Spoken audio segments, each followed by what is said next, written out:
כמה מילים כלליות.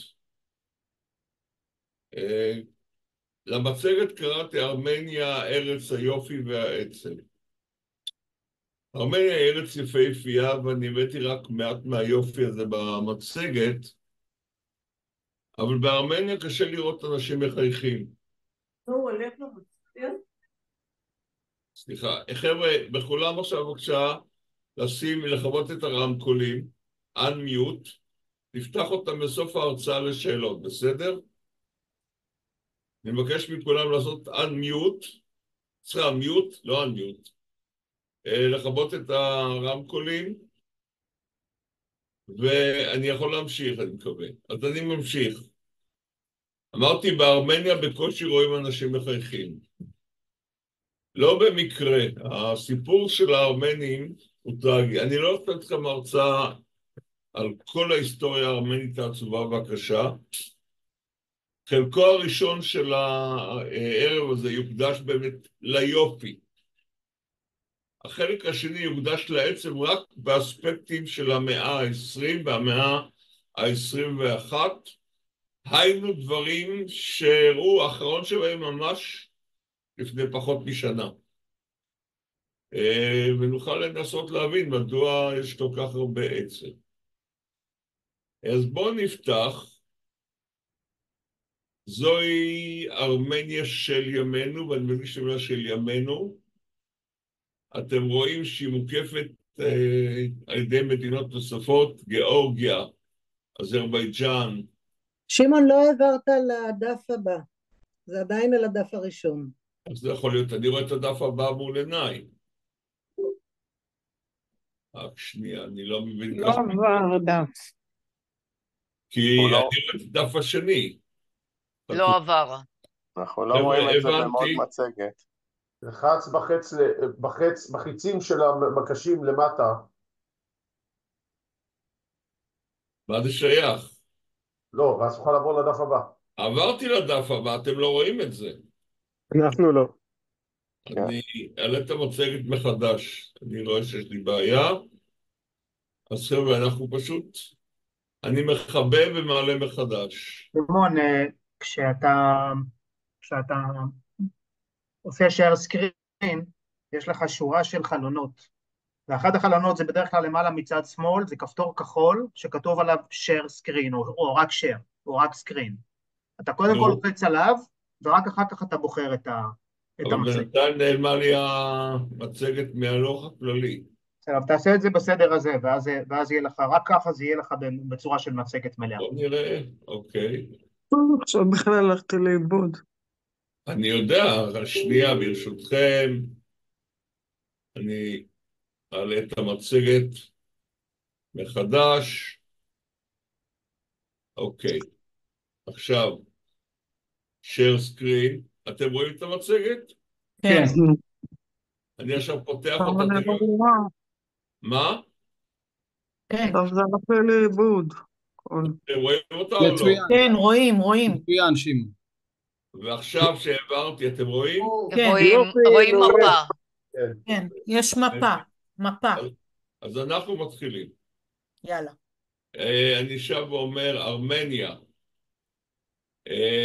מוקפת בגיאורגיה, באזרבייג'אן, בטורקיה. שימו לב שכתוב לנו נחצ'באן, שזה אזור שהארמנים רואים אותו בהיסטוריה כאזור ארמני. מה קורה שם? עוד נדבר. אתם רואים פה גם מין טיפה קטנה, רואים את התוויין? כן. זה בעצם כבר לא מעודכן. זוהי מובלעת נגורנו קרבאח, שאנחנו נדבר עליה נכבדות לקראת סוף ההרצאה. היא כבר איננה קיימת, ואני אתייחס לכך בהמשך. ראשית צריך לומר שגיאורגיה, אזרבייג'אן וארמניה כמובן, נחשבות למה שנקרא מדינות עבר הקווקז. רכס הקווקז הגבוה הוא קו ברור בין מה שנקרא צפון הקווקז, שכולו עד היום חלק מהפדרציה הרוסית, מדינות, רפובליקות אוטונומיות כמו צ'צ'ניה למשל, או צ'רקסיה, אנחנו מתייחסים עבר הקרקע, זה כמובן ברמת רוסי, לאזור שמדרום לאותו רכס. עכשיו, ארמניה של ימינו שטחה 29,000 קילומטר מרובע. בוא נאמר שקצת דומה לשטחה של מדינת ישראל היום, כולל מה שנקרא השטחים. בהיסטוריה, בשיאה השתרעה ארמניה על שטח גדול פי 10. למעשה רוב ארמניה ההיסטורית וחלק גדול מהערים החשובות שלה נמצא בכלל בטורקיה. מה שאנחנו רואים במפה הזאת נוצר כתוצאה מחלוקת הקווקז ב-1827 בין רוסיה הצארית לאיראן, לאיראן וטורקיה, כאשר כל השטח ממערב שהיה חלק מארמניה ההיסטורית הוא עבר לשטחה של האימפריה העות'מאנית, ורוב הסיפורים שנעסוק פה לקראת הסוף על הטרגדיה או השואה הארמנית בכלל לא הראו כאן. פה לא הייתה שום שואה כי זה היה בידי רוסיה. רוב ארמניה, או מה שנקרא ארמניה המערבית, בכלל נמצא בתוך טורקיה של ימינו. וזה מביא אותי לעוד הערה אחרונה לפני שנזיז את התמונה. השפה הארמנית. הארמנית נכתבת ב-42 אותיות, אני כרגע לא אתחיל להראות לכם אותן אפילו, אבל מה שמעניין, יש הבדל גדול בהיגוי בין השפה בארמניה המזרחית, שזה למשל כולל את מדינת ארמניה של ימינו, לבין ארמניה המערבית, או ארמנים שחיים במערב, כמו למשל, אני מקווה שוב ממי שלא סגר את המיקרופון לסגור, כמו למשל הארמנים במדינת ישראל, שמתקשים להבין את החבר'ה מארמניה שבאים לבקר אותם. אנחנו מתחילים בבירה, בירוואן. ירוואן היא עיר מקסימה. ירוואן היא עיר מתוכננת, שהסובייטים קצת הצליחו לקלקל אבל לא לגמרי את התכנון שלה. מתוכננת להפליא בידי אדריכל ארמני בונה ערים, אלכסנדר, שם משפחתו כרגע פרח מזיכרוני. היא עיר יפהפייה. אחד המקומות הכי יפים שם זה מה שנקרא הקסקדות. הקסקדות זה אתר שמתחיל מראש הרכס, ואתם רואים בנוי אולמות, כל אולם מחזיק כמה אולמי תערוכות. בצד אתם רואים דשא ומדרגות שאפשר לעלות ולרדת בהן. בתוך המבנה עצמו יש מסועים, כלומר מי שרוצה לעלות ולרדת ולא להתאמץ יש לו מסועים. ובחזית אתם רואים לא רק דשא, אלא יש פה גם, וזה בתמונה רואים פחות טוב, פסלים של גדולי הפסלים. בלב העיר עומדת הכיכר המדהימה הזאת, כיכר הרפובליקה, שבתקופה הסובייטית כמובן כונתה הכיכר האדומה. נמצאים כאן גם מוסדות השלטון העיקריים. במקרה שלנו, המבנה שלנו בצד ימין, למשל, זה משרד ראש הממשלה ומשרד התחבורה, והצילום הוא מכיוון משרד החוץ. בצד שמאל אתם רואים את המוזיאון הלאומי של ארמניה, ששם יש גם היסטוריה, גם ארכיאולוגיה, וגם אומנות פלסטית. המקום יפה ביום, המקום יפה בלילה. מה שאני לא יכול להראות לכם, הלילה גם פועלות פה מזרקות צבעוניות עם מוזיקה.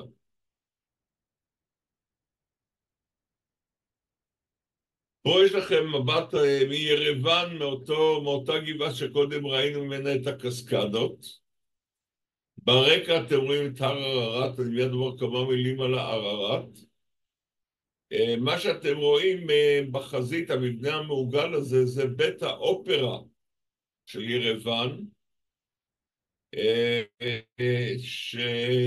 שמוקדש למלחין הלאומי של ארמניה. מי זה המלחין הלאומי? זוכרים את בכל החרבות? חצ'טוריאן. יפה אמרתם, חצ'טוריאן, ערב חצ'טוריאן. ומבט כללי, מפה לצערי אפשר לראות את התכנון, אבל בעצם בית האופרה יושב בקצה של שני רחובות מרכזיים, וכמובן הרקע של הערערת הוא מאוד מאוד מרשים, אבל צריך לומר כמה מילים חשובות על הערערת. עבור הארמנים הערערת זה לא סתם הר. הערערת הוא ההר הקדוש שלהם. יש הרבה סיפורי קדושה שקשורים אליו, ואם אתם מכירים את הכובע המחודד של הכמרים הארמנים, הוא אמור להיות הר ערערת, הוא יותר דומה להר הנמוך. ערערת יש לו שתי פסגות, תשימו לב בצד שמאל. לדאבון ליבם של הארמנים, הגבול מגיע, דרך רגע אחורה כמה תמונות, הגבול הוא נהר הארקס. הר ערערת נמצא כאן, אוקיי? סליחה, נמצא כאן, כלומר מעבר לגבול. והארמנים רואים אותו בעיניהם קלות. כידוע, היחסים בין ארמניה וטורקיה אינם מן המשובחים. אנחנו עוד נחזור לראות את הר ערערת מעוד מקום חשוב אחד. רק סיפורי הר ערערת יכולתי להקדיש הרצאה שלמה, אבל אנחנו ברשותכם נתקדם. טוב, זאת פרידה מירוון, אז בחרתי בתמונה הזאת שגם היא מצולמת בראש הגבעה. אין מה להוסיף. במרחק של חצי שעה נסיעה מירוון, יש עיר שנקראת אצ'מיאדזין. אצ'מיאדזין, מילולית, הנולד היחיד. אני לא יודע כמה מכם למדו אצל עסקה הרני חברתי. מה זה הנולד היחיד? הנולד היחיד מתייחס למה שנאמר באני מאמין, בקרדו הנוצרי, על ישוע. נולד ולא נברא. נולד ולא נברא, כך כתוב בקרדו, וכמובן שזה שם לישוע. הקתדרלה יושבת על המקום שבו לפי האמונה הוקמה הכנסייה הראשונה בארמניה, על ידי קריקור המאיר, מייסד הדת הנוצרית. לקריקור אני אקדיש עוד מעט כמה מילים באתר אחר, וקראתי לזה לא במקרה הוותיקן של הארמנים. מה שאינכם יכולים לראות מהזווית הזאת, זה שמהצד שני ביתו של מי שעומד בראש הכנסייה הארמנית המכונה האורתודוקסית, לא לבלבל עם יוונית אורתודוקסית. הארמנית האורתודוקסית זה הכנסייה הארמנית הקלאסית. מדוע? כי ממנה התפצלו מה שנקרא הכנסייה הארמנית הקתולית, במאה ה-20 גם הכנסייה הארמנית הפרוטסטנטית. אבל נחזור לענייננו, לרוב הארמנים בעולם זה המקום הקדוש ביותר, מבחינת הזהות, והתואר של העומד בראש הכנסייה הארמנית הוא קתוליקוס. זאת מילה יוונית אמנם, אבל הם לא קתולים, אלא הם כאמור שייכים לכנסייה ייחודית. אני אומר עוד כמה מילים, לא הרבה ברשותכם, על הכנסייה הארמנית, שהיא סיפור ייחודי. ושוב, מי שקצת למד את תולדות הנצרות, אני מזכיר, למד על פילוג חשוב שהתרחש בנצרות בשנת 451, בין מה שנקרא מונופיזיטים, אנשים המאמינים שישוע היה בו זמנית אדם ואל, לבין מה שנקרא, וזאת הכנסייה הקלאסית, הקתולית והפרוטסטנטית והיוונית אורתודוקסית, שמאמינות שישוע היה אדם, אבל גם אל, כישויות נפרדות. עוד שהמונופיזיטים מאמינים בישות אחת. מקובל לייחס את הכנסייה הארמנית לקבוצה הנקראת מונופיזיטים, יחד עם האתיופים, יחד עם הקופטים במצרים, ויחד עם מה שקרה הכנסייה הסורית יעקובית. אבל הם לא בדיוק. הארמנים בהמון דברים הם איפשהו באמצע. אני לא אתחיל עכשיו בהרצאה רחבה יותר להסביר מדוע הם באמצע. כמובן שבסיור שנעשה בארמניה ניכנס לזה לעומק, לאורך ולרוחב. אבל תזכרו שזאת כנסייה ייחודית בכל המובנים. וזה היא קצת מזכירה לי אומנם דת לא נוצרית, אבל סיפור מאוד מעניין, כי זו דת שאין לה מקבילות. למשל, הכנסייה הגאורגית השכנה היא חלק מהכנסיות היווניות האורתודוקסיות. זאת אומרת, יש לה עוד כמה דומות לה בתיאולוגיה. כנסייה הארמנית היא ייחודית, עם שפה ייחודית וכתב ייחודי.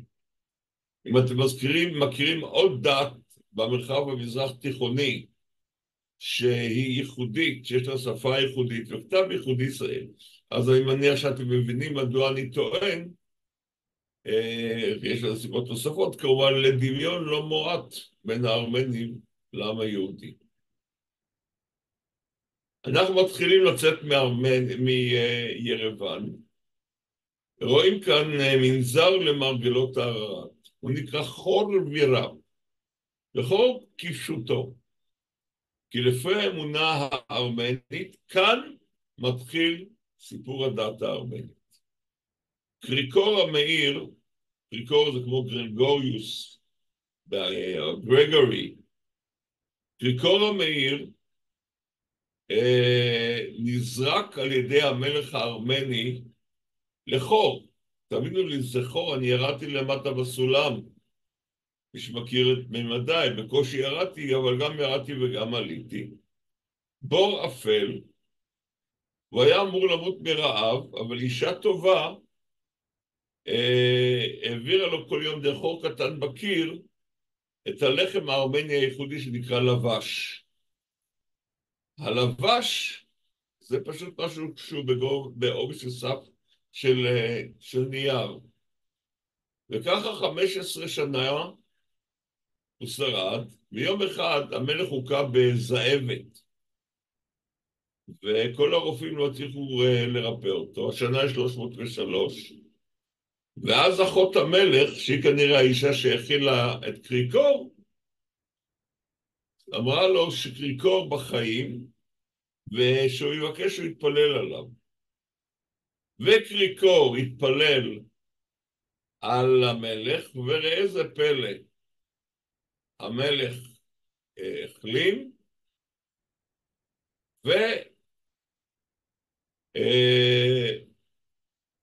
מיד אחר כך הכריז שארמניה כולה תהיה נוצרית. והארמנים מתפארים שהם האומה הנוצרית הראשונה בהיסטוריה. הראשונים שקיבלו את הנצרות כאומה, וכאמור, אותו קריקור המאיר, אחר כך יקים את הקתדרלה שראינו בתמונה הקודמת. משפע המנזרים המקסימים, באמת מקסימים, שיש בארמניה, אני אסתפק רק בכמה מאוד מיוחדים. גם בטיול, אני לא לוקח את האנשים לכל המנזרים, אבל כל מנזר שנראה לכם וכל מנזר שנכלל בטיול שלנו, כל מנזר כזה יש לו ייחוד משלו. המנזר הזה מרשים כי הוא חצוב בסלע בחלקו, לא כולו. את החלק החצוב כמובן אתם מתקשים לראות, הוא יושב בתוך קניון עמוק עם נהר שזורם לידו, ומקור השם שלו שהוא חנית, גרארד זה חנית. הארמנים מאמינים ששני השליחים של ישוע שהגיעו לארמניה וייסדו שם את הנצרות, הביא עמם את החנית, מי שמכיר את סיפור ישוע, שהחייל הרומאי דקר בה את ישוע כדי לראות מה קורה, ואז יצאו דם במים. זו נקראת החנית הקדושה. היום היא מוצגת במוזיאון בקתדרלה שראיתם קודם. צריך לומר שהחנית הקדושה נמצאת בעוד אי אילו מקומות בעולם. אחד המנזרים הכי מקסימים במיקום שלו, בסביבה שלו, הוא המנזר הזה שנקרא נורוונק. שימו לב לרקע המדהים שלו, הסלעים האדומים האלה. לא רואים את זה בתמונות, אבל אנחנו בתוך קניון, והגבעה הזאת מתנשאת מעל הקניון. בצד הכנסיות המרשימות יש פה גם עבודות שנדבר עליהן אחר כך של חצ'קרים, מרשימות ביותר. זה פשוט חובה, גם כטיול בטבע וכמובן גם כמנזר משגע. עוד מנזר שהוא בלתי רגיל, ואגב בטיול אנחנו מולנים על יד המנזר הזה, מנזר הרפת, שאגב הוא מהבודדים שמוקפים חומה, ואתם רואים הוא עומד על גבעה מעל קניונים עמוקים. המנזר הזה מביא אותי לספר על משהו טרגי. כמה נזירים יש בכל מנזר בארמניה? מישהו יש לו ניחוש? אני מנסה לפתוח מיקרופונים. ובכן התשובה היא 0. סטלין העביר את כל הנזירים הארמנים לסיביר. אף אחד מהם לא חזר. בירושלים יש לנו נזירים ארמנים, בארמניה אין. ומי שיושב היום במנזרים האלה הם כמרים, אבל הם לא נזירים, חלקם אפילו נשוי. והם לא נמצאים כאן 24/7, וכמובן שכל חיי המנזר, כל הפעילות הנזירית, כלל איננה קיימת כאן. עוד סיבה לעצב הארמני. סיימנו עם מנזרים, למרות ששמרתי עוד הרבה מנזרים מאוד יפים, מאוד מרשימים. אנחנו עוברים למקדש הרומי היחיד שקיים היום בארמניה. ארמניה, צריך לומר, הייתה כל הזמן כאזור מעבר חשוב של דרכים ממזרח אסיה לעבר אירופה, הייתה אזור מלחמות בכל תולדותיה. למעשה, אם אני בודק כמה שנים הייתה לארמנים עצמאות כארמנים, הייתי אומר במקרה הטוב 10% מהזמן. 90% מהזמן ארמניה הייתה כבושה ב-X, Y או Z. במאות שנייה השלישית היא הייתה זירת מאבק בין העולם הפרסי האיראני לבין העולם הרומי. באותה תקופה הוקמו בה הרבה מקדשים. לאחר מכן הנצרות שהגיעה גרמה להרס מרבית המקדשים. זה היחיד ששרד כי פשוט הפכו אותו לכנסייה. הוא גם עבר שיקומים ושיפוצים בתקופה הסובייטית שדווקא אני לא אוהב אותם, אבל זה מה שיש. המקום הזה יושב מקום שהיה מושב קיץ של המלך, כשהיה חם, אז הוא היה להתגורר כאן סמוך למקדש, לא הבאתי, יש בית מרחץ עם פסיפסים יפים. אבל בשחצנות ישראלית אני אומר, לא יפים כמו בציפורי או בלוד. ואגב, מי שעוד לא היה בפסיפס בלוד, שירוץ. והנה סיפור אישי קטן. בפעם ראשונה שאני בארמניה, עם מיכה, טוב ברח לי, מכפר ויטקין ואשתו, מורה דרך ותיק, אנחנו מגיעים למנזר נורבן שראיתם קודם. היה שם כומר שקרא לעצמו יצחק. הוא למד עברית. הוא אמר לנו, תקשיבו, אם תגיעו לכפר ירגיס, שם גילו שם בית קברות יהודי. טוב, אז הגענו לכפר, אבל לא יודע בדיוק, הוא אמר, אתם צריכים לעבור את הכפר, לעבור את הנהר.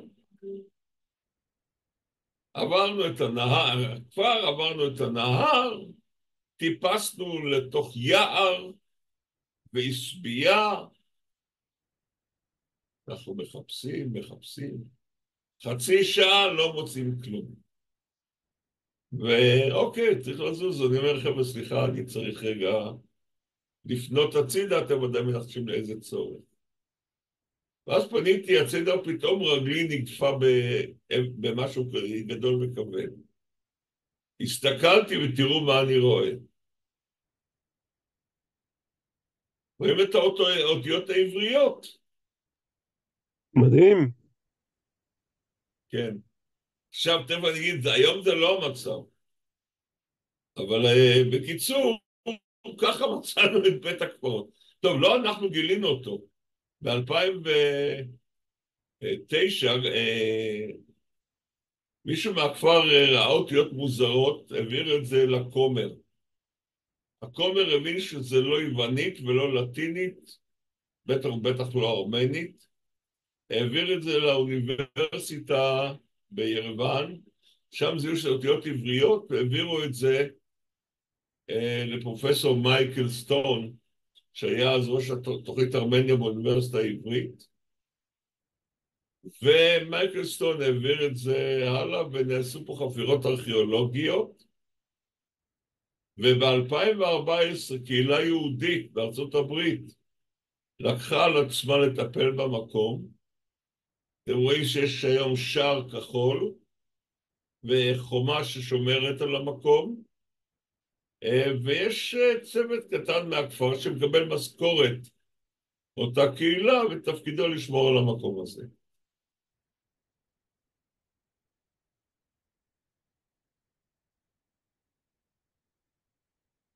התמונה הבאה,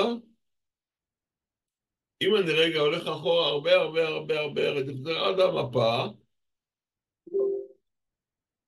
אתם רואים את ימת סבן.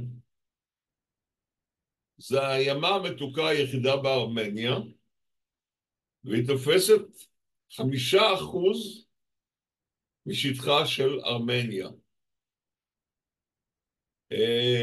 עכשיו, לימה תפקיד מרכזי. למשל, כל המים של ירוון מגיעים מהימה הזאת. לימה נכנסים 32 נהרות, יוצאים ממנה רק נהר אחד. והנהר הזה הוא מקור של תחנת כוח הידרואלקטרית, והוא מקור שתייה להמון יישובים, והוא מקור השתייה, אמרנו, של ירוון. אבל מעבר לזה הוא גם מקום הנופש העיקרי של הארמנים. אין להם שום גוף מים נוסף. זה האגם היחיד שיש להם. תחשבו קצת מה הכנרת בשבילנו. זה האגם היחיד שיש להם. וסביב גדותיו יש כל מיני דאצ'ות כאלה, וכמובן גם בתי מלון. יש לי מנהג נלוז.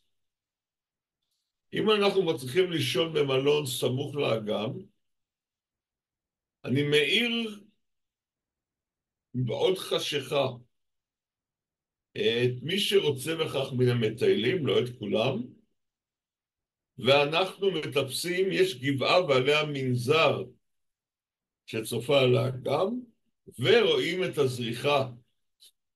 תראו איזה תמונה מדהימה. הנה תמונה של האגם, פה במקרה זה כמובן לא אני צילמתי, כי לא יצא לי לראות שלג באגם סיוון. אתם רואים את הגבעה שדיברתי עליה עם המנזר, האגם זה פשוט יפהפה. עוד תמונה.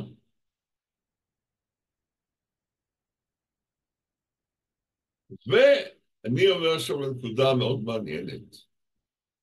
אגב, מי שמכיר את משפחתי יוכל לזהות את הצלמת. הדבר הזה נקרא חצ'קרים. חצ'קר, המילה פירושה, חצ' זה צלב וקר זה אבן. כלומר, צלב האבן, ומדובר באומנות ייחודית. בכלל האומנות הארמנית הקלאסית, רואים את זה גם בכנסיות ומנזרים, היא בגילוף באבן. האבן הנפוצה ביותר, אם כי לא היחידה, היא אבן עטוף האדומה. יש גם אבנים אחרות, אבל זה הנפוץ מכולם. אני אומר אדומה, אז פה זה בעצם ורודה, ותראו את זה בגוונים נוספים. יש בעולם 5 מיליון חצ'קרים. אין 2 זהים. גם בארץ יש לנו כמה חצ'קרים. מי שגר באזור תל אביב, הכנסייה הארמנית ביפו, יש לה 3 חצ'קרים יפהפיים, כמובן בירושלים, וכיוון שזאת אומנות ייחודית, אני הרשיתי לעצמי להביא כמה וכמה תמונות. פה למשל, אגב זה מתוך אותו מנזר מוקף חומה שהראיתי לכם קודם, מנזר חרפת. אתם רואים פה, מישהו מזהה מהי התמונה? צליבתו של ישוע. ואתם רואים שפה, כשרואים את התביין, עומדת אמו מרים, ובצד שני יוחנן התלמיד, ומסביב עומדים המלאכים.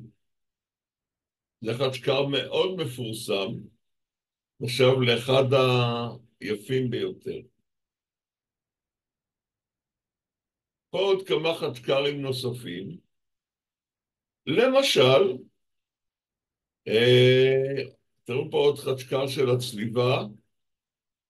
בצד שמאל אתם רואים את הבתולה ויוסף יחד. בצד ימין אתם רואים חצ'קר שעשוי בטכניקה לא של גילוף אלא של קידוח. מה שיוצר תמונה של מלמלה. למעלה אגב אתם רואים שוב את ישוע מלווה בשני מלאכים בחלק העליון של חצ'קר. עד כאן היופי. עכשיו אני רוצה לדבר על העצם. ראו, כבר אמרתי, ארמניה של ימינו יושבת על חלק קטן מארמניה ההיסטורית. בפרוס מלחמת העולם הראשונה, רוב שטחי ארמניה ההיסטורית הם בתוך האימפריה העות'מאנית.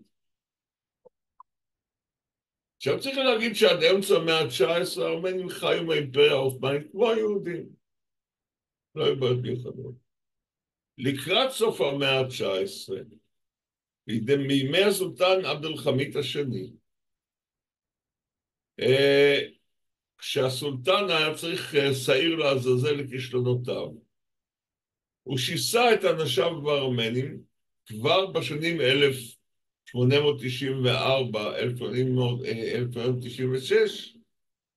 נהרגו כ100,000 ארמנים. אבל זה היה רק קדימון למה שאני הולך לספר לכם עכשיו. ב-29 באוקטובר 1914 הצטרפה האימפריה העות'מאנית למלחמה לצידם של הגרמנים והאוסטרים. בדצמבר אותה שנה הוליך אנבר פאשה, אחד מהשלישייה ששלטה אז באימפריה העות'מאנית, ואני אומר שלישייה, אני רגע הולך לאחור ל-1908-1909, למהפכת הטורקים הצעירים שהדיחה את הסולטן עבד אל-חמיד השני, שזה עתה הזכרתיו, ובדרגה התייצב שם שלטון צבאי של שלישייה, ג'מאל פאשה, שאנחנו מכירים אותו מארץ ישראל, טלאט פאשה ואנבר פאשה. אנבר חשב את עצמו לגנרל גדול. בדצמבר 1914 הוא הוליך ארמיה שלמה לתקוף את הרוסים בקווקז. אני לא אכנס להיגיון מה אתה לוקח אנשים בכפור של הקווקז למלחמה, למתקפה. הארמיה הזאת פשוט נעלמה, 90,000 מתים. צריך לחפש אשמים, כן? הרי ברור שהשלטון לא אשם, לא אחראי לקטסטרופה. אז מי כן אחראי לקטסטרופה? הארמנים היו קורבן נכון. עכשיו צריך להבין, היו ארמנים שנמלטו בתחילת המלחמה משטחי טורקיה לצד שהיה בשליטה רוסית, ואחר כך הפכו להיות מרגלים ומדריכים של הצבא. כבר היו מרגלים ארמנים, אי אפשר להימנע מזה. והעובדה הזאת אפשרה לממשלה הזאת למצוא את האשם,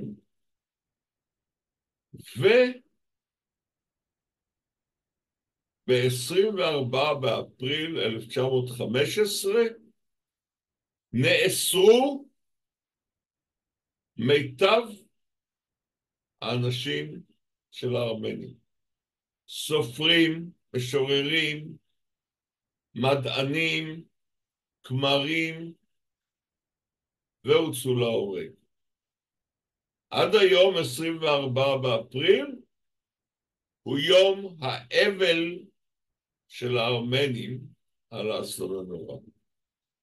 הממשלה, שלישייה, הוציאה צווים בטענה שהיא רוצה לפנות את הארמנים מקווי העימות כדי שלא ייפגעו. ושלחה אותם למסעות רגליים של מאות קילומטרים. במהלך המסעות האלה נרצחו רבים, נשדדו, נשים נאנסו, ועוד יותר מכל אלה יקחו בהם הרעב והמגפות. ואלה שבסוף, והם לא היו רבים, הגיעו ליעד הסופי שזה היה דיר אזור בסוריה, מי שמכיר את זה, בלב מדבר קשה, גם הם גורלם לא שפר עליהם.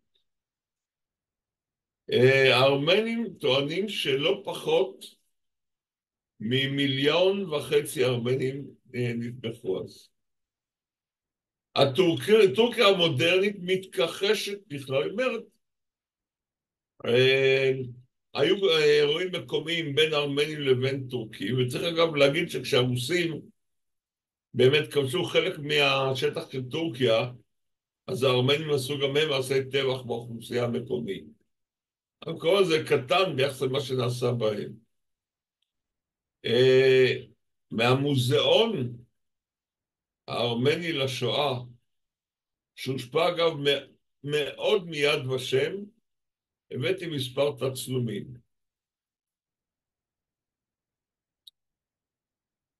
אנחנו בדרך כלל מדברים על שואת הארמנים באנטוליה, כן, בטורקיה.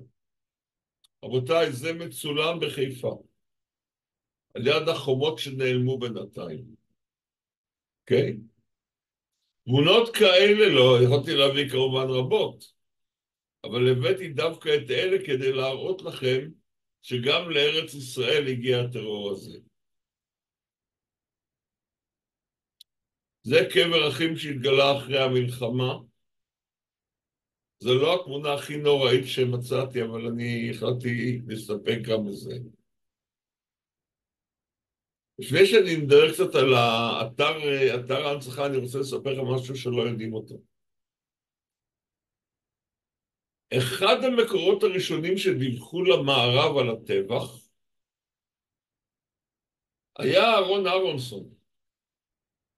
מי שמכיר את הסיפור, אהרון אהרונסון עוזב את הארץ, לכאורה להתשתף בכנס בסטוקהולם, ושם הוא עורק לאנגליה.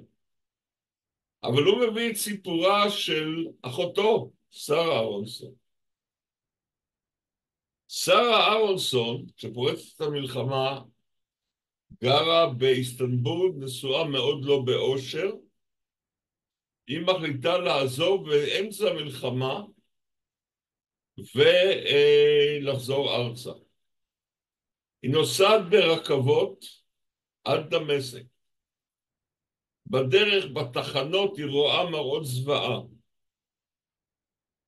כשהיא מגיעה ארצה, אהרון עדיין בארץ, היא מדווחת לאנשי נילי את כל מה שראתה, ואהרון רושם דוח מדויק, וכשהוא עורק לאנגליה, הוא מביא את הדוח עמו למודיעין הבריטי.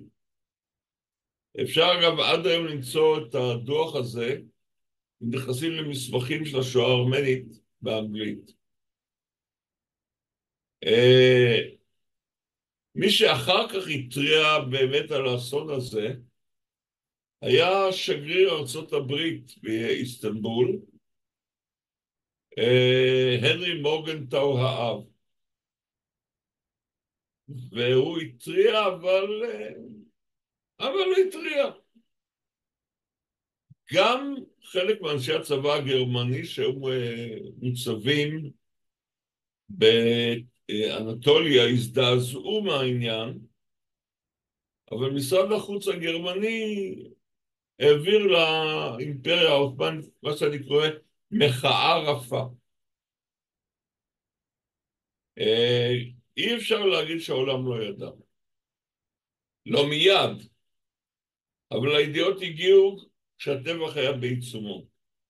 אגב, גם אחרי 1916 היו אירועים, ובמיוחד 1923-24, מלחמת העצמאות של טורקיה, גם אז הארמנים, אגב לא רק הם, גם היוונים והנוצרים בכלל סבלו מאוד. עוד הערה, הארמנים לא היו היחידים שנשחטו במהלך המלחמה. צריך להזכיר את מה שנקרא האשורים, הכנסייה האשורית.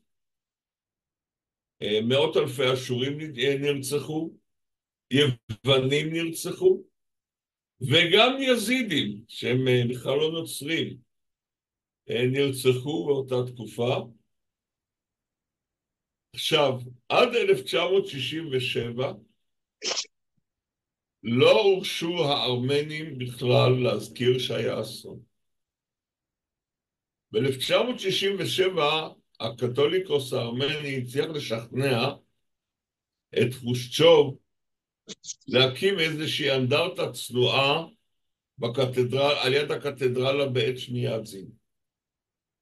רק אחרי התמוטטות ברית המועצות אפשר להקים את המתחם האדיר הזה, שבנוי ממספר חלקים. פה אנחנו רואים עמוד עד זיכרון, שאתם רואים את הסדק שעובר באורכו, שמסמל שבר, ואת החלל הפנימי עם הקירות הנטועים, כאילו הם נופלים לך על הראש. תראו איך זה נראה בפנים. שימו לב שהרצפה איננה ישרה בכוונה. אתה עומד, אתה במועקה נורא, אני אומר לך שהקירות נופלים על ראשך, והרצפה נוטה, וזה פשוט אתר הזיכרון מספר 1 בארמניה לאותו אסון נורא.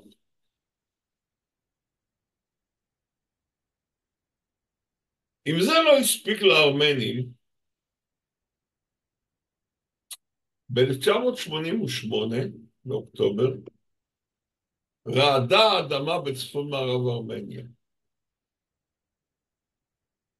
עדיין הייתה ארמניה חלק מברית המועצות. זה היה אסון שנספו בו בערך כ-80,000 איש. אגב, חלק גדול מההרוגים היו...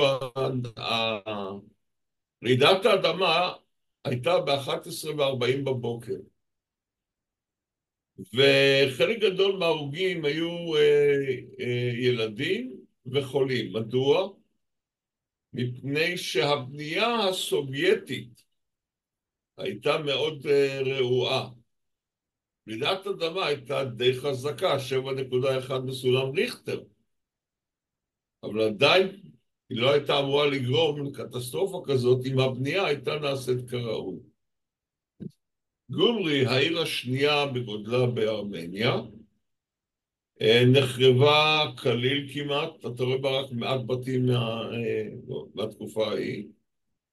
יש בה לא פחות מ3 אנדרטאות לזכר האסון המחריד הזה. אבל העיר שסבלה הכי קשה, ספיטק. ספיטק פשוט נעלמה, נמחקה, ובעצם נבנתה מחדש. אי אפשר היה יותר לגור בבתים הקיימים, ונאלצו לבנות את כל העיר הזאת מחדש. עכשיו, כל זה קורה רגע לפני שברית המועצות מתמוטטת, רגע לפני שפורצת המלחמה שמיד אעסוק בה. כל זה קורה שארמניה עוד רגע תתרושש כליל עם התמוטטות ברית המועצות. תתמוטט כליל, בין השאר בגלל המלחמה הזאת. ופה אני מגיע לסיפור של נגורנו קרבאך. כאשר אדון יוסיף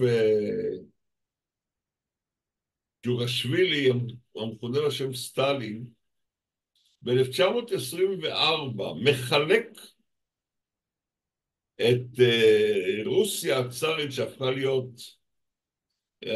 רוסיה הבולשביקית, ומ-1924 תקרא ברית המועצות, מקים את הפדרציה שתקרא ברית המועצות, שבה 15 רפובליקות, הוא גם קובע את הגבולות ביניהם.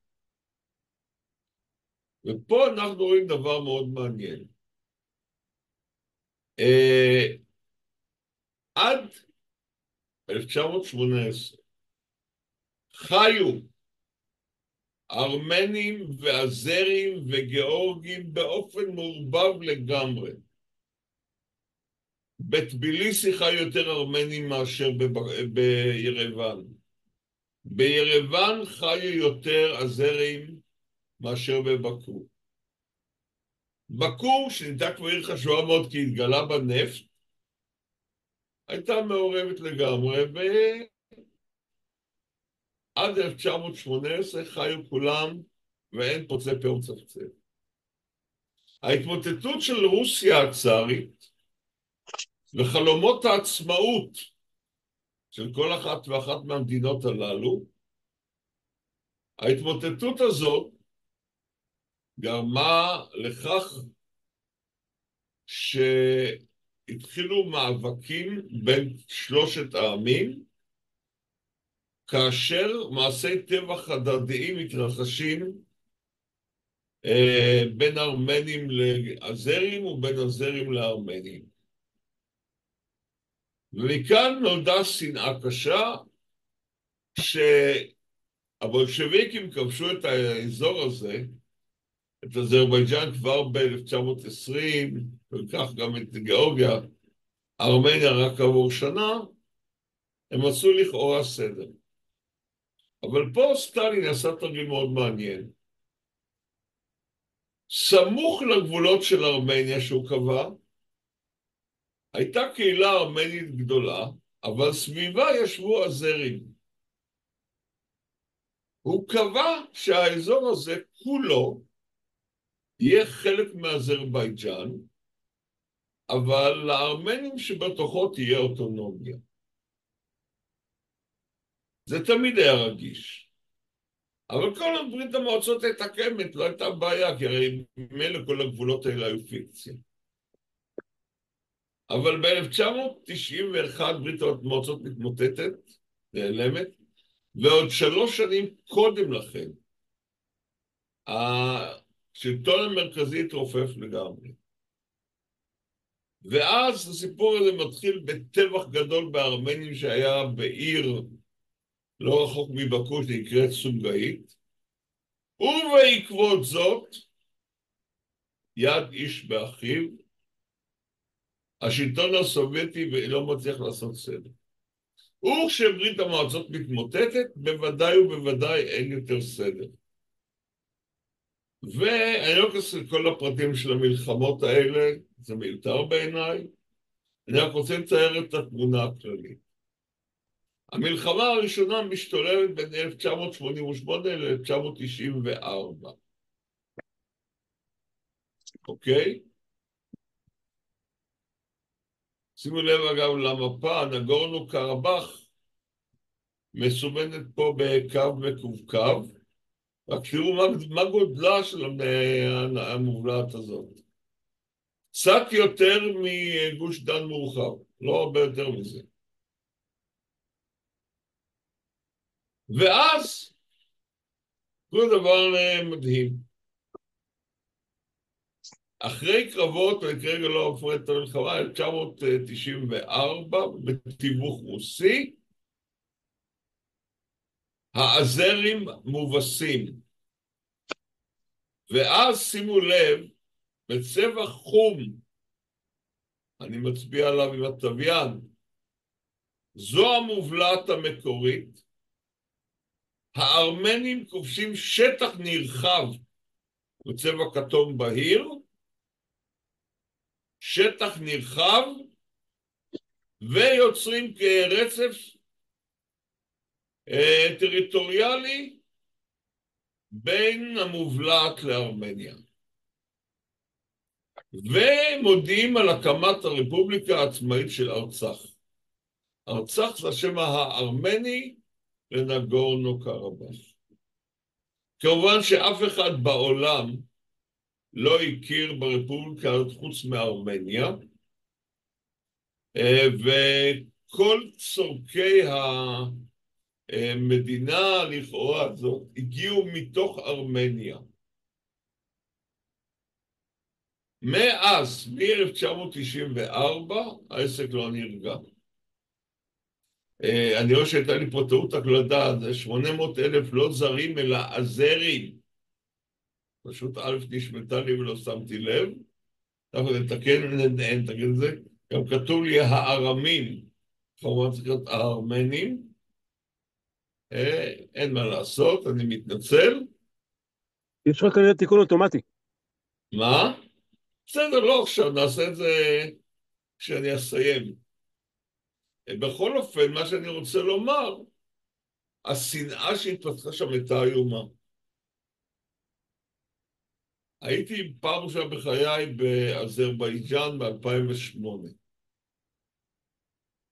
ופעם ראשונה הבנתי איך העולם רואה את הסכסוך שלנו עם מדינות ערב. השנאה שהרגשתי מהאזרים כלפי הארמנים היא משהו שלא יתואר. אני רוצה עכשיו להיכנס לכל הסיפורים האישיים שקראו לי איך הגעתי בגלל כמה מפיות ארמניות שזה מתארת שלי הביאה עד לקג"ב האזרי. סיפור לעצמו. אבל מאז אין כמעט יום בלי תקריות ירי על הגבול. ואז ב-2020 האזרים יוצאים למתקפה,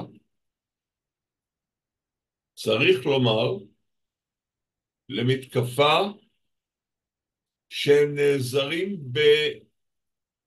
במל"טים, ברחפנים תוצרת ישראל, שלארמנים אין יכולת להתגונן מפניהם. והמלחמה לא הייתה ארוכה, הסתיימה תוך שבועיים. מי שלקחה על עצמה כמתווכת אובייקטיבית לתווך ביניהן הייתה רוסיה. עכשיו אתם יכולים לראות במפה מה קרה במהלך המלחמה. השטח בצבע תכלת הוא השטח שכבשו האזרים בשבועיים. עכשיו שימו לב לשטחים בצבע ירוק, אלה השטחים שהארמנים נאלצו לוותר עליהם לאזרבייג'אן. שימו לב ששוב נותקה המובלעת מארמניה, למעט מעבר אחד, אתם רואים אותו בצבע סגול? מזהים אותו, גבירותיי ורבותיי? אפשר לענות, זה בסדר. כן, מזהים. מעבר לצ'ין, הוא נקרא, שוב אני רואה שיצא לי לצ'יוש משום מה. טוב, אמרתי, אני צריך לעשות הגהות. אני מתנצל, אני הכנתי את המצגת הזאת די בלחץ. מעבר לצ'ין, תזכרו את השם. כביש אחד ויחיד מחבר את ארמניה עם ארצח. ואז אנחנו מגיעים לתאריך הזה. 12 בדצמבר 2022. בתאריך הזה מופיעים פתאום אזרחים אזרים עם דגלים, והם אומרים שהם אנשי איכות הסביבה ומתנדבים, והארמנים במעבר לצ'ין פוגעים בטבע, חוצבים שם בהרים, פוגעים בטבע, אז הם חוסמים את המעבר. בסוגריים, ברור לכם שהאזרחים האלה היו חיילים מהם בלבוש אזרחי. עכשיו, הארמנים פונים לרוסים, כי הרוסים לא רק יצאו את ההסכם, נתנו ערבות, אלא כוח רוסי אמור היה לשמור על המעבר הזה.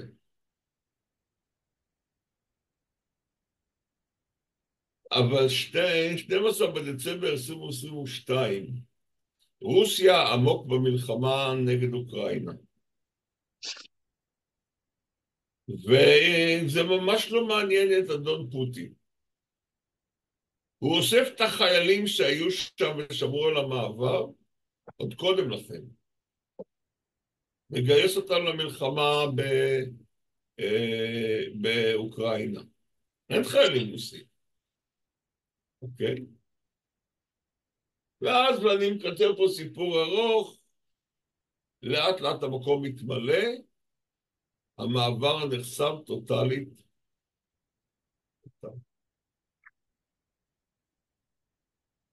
הסיפור הזה הופך להיות טרגי יותר ויותר.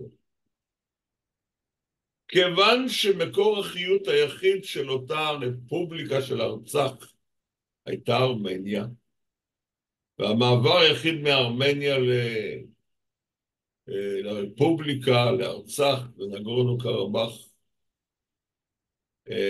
נסגר על ידי האזרים. שימו לב, כמה שמעתם על הפרשה הזאת של המצור על נגורנו קרבאח? מי שמע בזמן אמת עליה? מותר לפתוח מיקרופונים? אני. אורה. כן. גם אני. אוקיי. יש לנו אם ככה, בתוך בין 90 איש, יש לנו 2 ששמעו על זה. לא, אני בכוונה שואל את זה, מפני מה שנקרא והעולם שתק.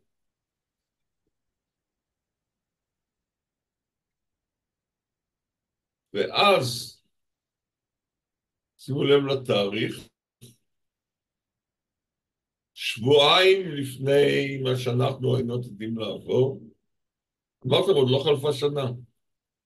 19 בדצמבר, שנה שעברה, הזרים תוקפים.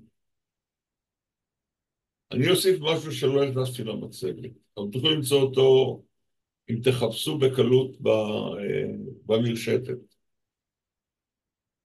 משדה עובדה בנגב מטיסים לאזרבייג'אן נשק תחמושת וציוד. ואני לא מבין למה הארמנים לא אוהבים אותנו, נכון? אתם מבינים? טוב. תוך יומיים הצבא הארמני התפורר. עוד 9 ימים, הנשיא של הרפובליקה של ארצח חותם על כניעה מוחלטת. ואז יש פה סיפור טראומי, כי אנשים שגרו בבתים שאבות אבותיהם גרו בהם, נאלצים לעזוב את הכל. במכה אחת, 120,000 איש עוזבים את בתיהם. ברגל, ברכב, במשאיות מפוצצות אנשים. הם הולכים לארמניה.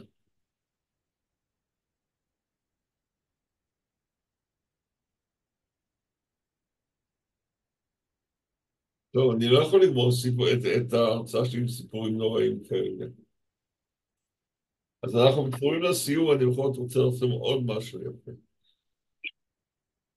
זה קניון מדהים. התמונה הזאת לא מראה כמה הוא יפה. קניון מדהים. תחשבו על בריכת המשושים ותמתחו את זה לאורך 3 קילומטר. משני צידי קניון. בקיצור, אחד האתרים הכי יפים שיש לנו בארמניה, אנחנו אגב בטיול הזה עושים, זה יום ג'יפים, או חצי יום ג'יפים, כדי לטייל בקניון הזה. סליחה. וכבר הבנתם שהסיפור של להיות ארמני זה לחיות בתוך היסטוריה של כאב נוראי. שמתחיל אגב עוד מאות רבות של שנים אחר כך. מצד שני אבל, הארמנים הם אוהבי ארצם ואוהבי מולדת ומשוכנעים שהארץ שלהם אין יפה ממנה. והיא יפה, היא באמת יפה. ולסיום ברשותכם, הטיול הזה, ההרצאות גם נועדה להיות קדימון לטיול בארמניה. אז הנה הסיפור, אתם רואים את התאריכים, נחזור עליהם. בין 23 לספטמבר 1924 עד 1 באוקטובר, טיול מודרך בארמניה. אם הדברים לא השתנו, אני צופה שמדריכה מקומית תהיה מדריכה דוברת עברית, אישה שהייתה בארץ 25 שנה, עברית מצוינת, מאוד אינטליגנטית, מרתקת, ואני רוצה להסביר לבוא לטיול. אתם רואים כאן בשקופית הזאת כיצד נרשמים, אפשר לעשות את זה באינטרנט, אפשר לעשות את זה במייל, ואפשר לעשות את זה בטלפון, ובשעה 5 היום קיבלתי גם את ההודעה הבאה. מי שירשם עד יום ראשון, כולל יקבל הנחה של $50 לאדם או $100 לזוג. עד כאן פינת הפרסומות, ואני מסיים עם ההזמנה להתראות בארמניה. ועכשיו אני אשמח לענות לשאלות. שמעון, כן. למה ישראל מכרה נשק לאזרבייג'אן? מה היה האינטרס פה? האינטרס הישראלי הוא משולש. לא, הכסף בא רק במקום שלישי. רוסיה. רגע, אני אענה עוד רגע סבלנות. א', ארמניה היא ספקית הנפט הגדולה ביותר של ישראל. אגב, מה אמרתי? אזרבייג'אן, סליחה, כמובן, פיתת פה. אזרבייג'אן היא ספקית הנפט הגדולה ביותר של ישראל, ואגב, הצינור שיוצא מאזור בקו מסתיים בטורקיה, בנמל בים התיכון, נמל ג'יהאן, והטורקים לא חושבים אפילו להפסיק את הזרימה של הדלק שם, לכל מי שמודאג. הסיבה השנייה זה שלאזרבייג'אן יש גבול משותף עם איראן, והאזרים והאיראנים לא חיים בשלום. ואני לא צריך להכביר מילים כדי להבין איזה הזדמנויות זה נותן למדינת ישראל. זה לא במקרה שהאיראנים ניסו לפגוע באינטרסים ישראלים באזרבייג'אן, כולל, טוב, לא נכנס כל הפרטים, טוב שפגעו למשל ברדאר ישראלי גדול, בהר על הגבול בין אזרבייג'אן לאיראן. והאינטרס השלישי כמובן, שאי אפשר להתערב את זה, למכור, היות ואזרבייג'אן היא מדינת נפט. מדינת נפט אין להם בעיה להשקיע בנשק. אז בישראל יש כלל שמי שמוכן לקנות, אז למה לא למכור? אבל הסיבות הראשוניות, אלה שהזכרתי, אולי עוד סיבה חשובה, אין לנו הרבה מדינות מוסלמיות שמקיימות קשרים טובים עם ישראל. וגם זאת סיבה. עכשיו, אם זה מוסרי, זה נושא לדיון מאוד חשוב, אני לא בטוח שזה הזמן לעשות. שאלות נוספות בבקשה? יש לי עוד שאלה אחת. איך קוראים לקניון היפה הזה שהראית בתמונה לקראת הסוף? עזת. עזת? א' זה, אני אגיד לך את האותיות בלטינית. A-Z-A-T. תודה רבה. עכשיו אנחנו עושים את הטיול הג'יקים שלנו. שמעון, מה קורה עכשיו בנגורנו קרבאח בעצם? שנה אחרי? כרגע מנסים לנהל שיחות שלום. עכשיו צריך להבין, נגורנו קרבאח עלתה לארמניה ביוקר. בשלום בין מי למי? אין שם ארמנים כבר. לא, בין ארמניה לאזרבייג'אן. לא, בנגורנו קרבאח פה לא, אין סיפור. עכשיו בסיפור בין ארמניה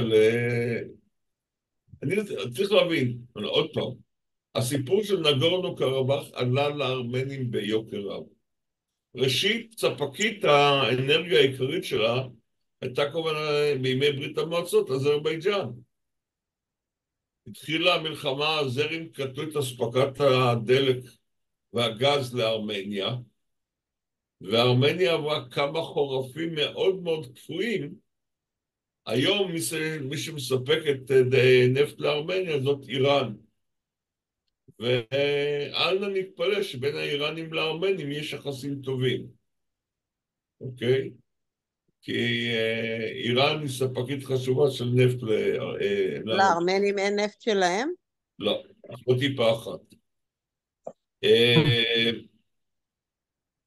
זה בטוח לנו לטייל שם, אם הם לא כל כך אוהבים אותנו?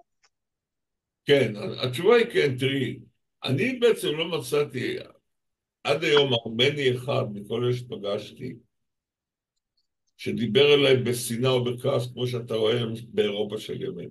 לא פגשתי.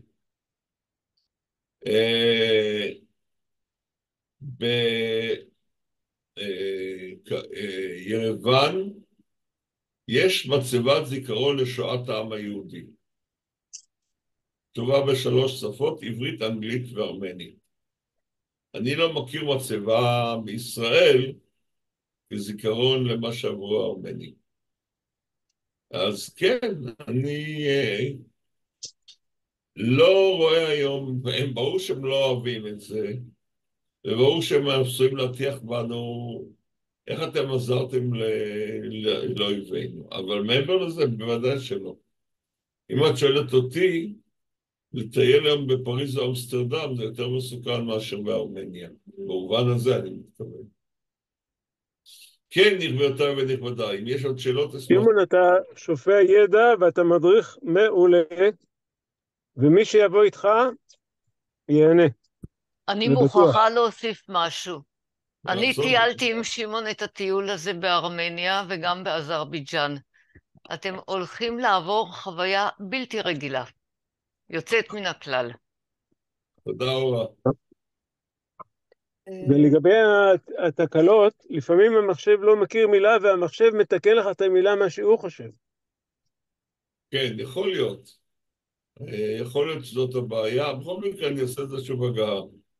לא אוהב לגלות באמצע הקרנה שיש לי, אבל זה קורה לי מדי פעם, מקרה סגר לסיבות שאני מפספס בהקלדה. הרבה תודה, שמעון. היה הרבה ממש תודה מרתק. לכם, המטבע וחבר'ה, המקומי, אני אשמח, כן, המטבע המקומי, דרם הוא נקרא, דרם, פעם אחרונה, ואפשר להמיר מאירו או מדולר? גם וגם, אהה. אפילו ביין. אז עדיף להביא אירו או ש... זה לא משנה הרבה, אני חושב שהם יעדיפו את האירו, אבל זה הבדל קטן, זה לא מהותי. זה לא מהותי. כן, עוד שאלות אם יש בשמחה. טוב, יש טיסות ישירות לשם? לא, רגע, כן. שמעון, זה רפי. מה לגבי טלפונים סלולריים? אין בעיה, יש שם, בכל המלונות לדעתי יש וי-פיי. יש מלון אחד, שזה בעצם, איך זה נקרא המילה באנגלית, טוב, ברכה לי, מין בקתות אירוח כאלה, ולא בניין אחד. כן. שם יש קצת יותר בעיה של וי-פיי, אבל בעיקר... כדאי לעשות חבילה מהארץ? אני מניח שכן, תשמע. אני מניח שכן. אני עושה חבילה, בוא נאמר את זה ככה. אוקיי, הבנתי. אוקיי, תודה שמעון. פעם אחרונה התראינו בקירגיסטן. כן, אז בואו תצטרפו אליי גם לארמניה. נתראה. בכיף, תודה, נהדר. יאללה, ביי שמעון, ביי. אז בינתיים שלום לכולם, ובאמת אני מקווה שנתראה. אני יכול... מי שירשם, אני מקווה שזה יהיה רובכם, אנחנו עוד נקיים פגישת קבוצה פנים אל פנים, כמובן לפני הטיול. אוקיי? אז בינתיים לילה טוב לכולם, ולהתראות.